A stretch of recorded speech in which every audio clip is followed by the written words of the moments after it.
ஷாஜகான் இயக்கத்தில் S.A. ராஜ்குமார் இசையமைப்பில் கடந்த 2002ஆம் ஆண்டு வெளியான ஒரு திரைப்படம் புன்னகை தேசம்.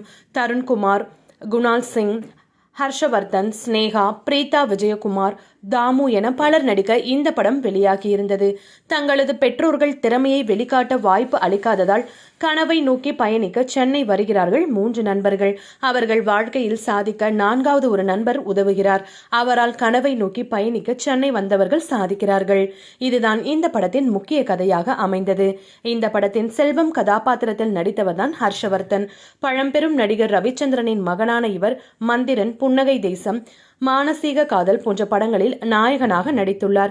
சாந்தி என்பவரை திருமணம் செய்து இவருக்கு 2 மகன்கள் மற்றும் ஒரு மகள் இருக்கின்றனர். ஆனால் கடந்த 2021ஆம் ஆண்டு இவரது மனைவி சாந்தி கொரோனா தொற்றால் சிகிச்சை பலனின்றி உயிரிழந்துள்ளார். இந்த நிலையில் இவரது லேட்டஸ்ட் புகைப்படம் ஒன்று சமூக வலைதளங்களில் வைரலாகி வருகிறது. ஓகே வியூவர்ஸ், இது போல சினிமா மற்றும் சீரியல் செய்திகளை காண மறக்காம சினி டைம்ஸ் சேனலை சப்ஸ்கிரைப் பண்ணுங்க.